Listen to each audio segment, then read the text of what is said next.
Hello everybody and welcome back to a new episode of LLRM series and this video is all about AIM not set.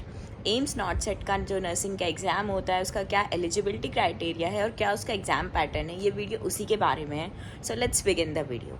तो सबसे पहले हम बात करते हैं एलिजिबिलिटी क्राइटेरिया की कि एम्स नॉट सेट का एलिजिबिलिटी क्राइटेरिया क्या है। तो एम्स नॉट सेट के एलिजिबिलिटी क्राइटेरिया की बात करूँ तो सबसे पहले हम एज फैक्टर की बात करते हैं। तो एज फैक्टर में जो जनरल कैटेगरी है वो 30 ईयर्स तक ही एग्ज़ाम देने के एलिजिबल है।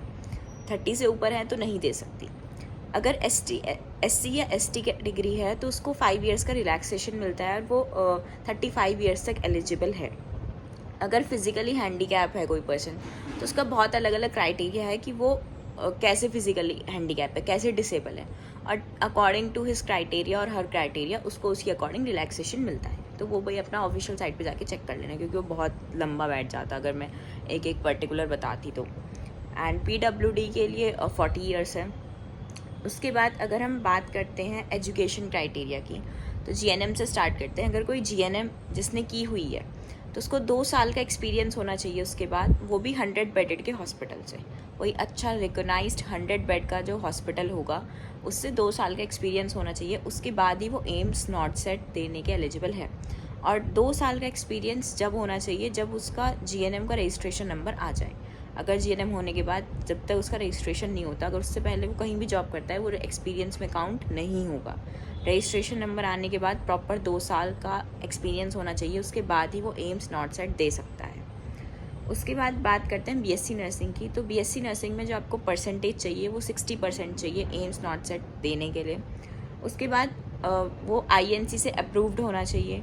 जो भी आपका कॉलेज है, जो आपकी यूनिवर्सिटी है, वो INC से अप्रूव्ड होनी चाहिए। साथ में आपके पास अपना रजिस्ट्रेशन नंबर होना चाहिए प्रॉपर स्टेट नर्सिंग काउंसिल से, जिससे भी आपने की हुई है, प्लस मिडवाइफरी नंबर। 2 नंबर होते हैं, दोनों नंबर होने चाहिए।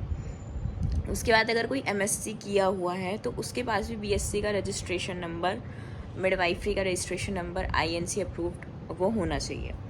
उसके बाद बात आती है एग्ज़ाम पैटर्न की। तो ये तो था एलिजिबिलिटी क्राइटेरिया जो मैंने आपको बता दिया।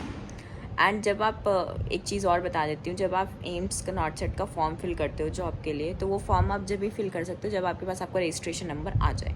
अगर रजिस्ट्रेशन नंबर नहीं आया तो आप फॉर्म फिल नहीं कर सकते हो। तो रजिस्ट्रेशन नंबर आपके पास होना चाहिए। ऐसा नहीं है कि भाई आप 4th ईयर में आप फॉर्म फिल कर दोगे। जब तक फाइनल होकर अच्छे से रजिस्ट्रेशन नंबर नहीं आता तब तक फॉर्म फिल नहीं होता है। अब बात करते हैं एग्ज़ाम पैटर्न की। तो एग्ज़ाम पैटर्न की अगर मैं बात करूँ तो नॉट सेट में 2 एग्ज़ाम होते हैं, एक प्री होता है, एक मेंस होता है। प्री का एग्ज़ाम 90 मिनट्स का होता है और जो मेंस का एग्ज़ाम होता है वो भी 90 मिनट्स का होता है। दोनों में नेगेटिव मार्किंग होती है 1/3 की। 1/3 की नेगेटिव मार्किंग होती है दोनों में। और प्री और मेंस दोनों 90 मिनट्स के होते हैं। प्री और मेंस दोनों में 100 MCQ आते हैं। जो प्री होता है उसमें 80 जो MCQ आते हैं वो तो आते हैं आपके नर्सिंग फील्ड से। जो 80 MCQs आएंगे वो आपके नर्सिंग फील्ड से आएंगे, और जो 20 MCQs आएंगे वो आपके आउटसाइड नॉन नर्सिंग फील्ड से आएंगे।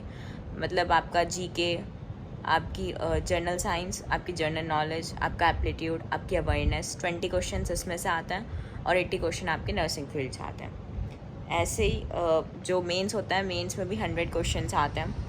और फिर उसके बाद मेंस की बात डिसाइड होती है आपके मार्क्स के अकॉर्डिंग आपकी रैंक, और रैंक के अकॉर्डिंग आपको मिलता है एम्स। अगर आपकी टॉप रैंक है तो आपको एम्स दिल्ली मिल जाएगा। अगर फिर अकॉर्डिंग टू योर रैंक आपको आपके चॉइस का एम्स मिल जाता है।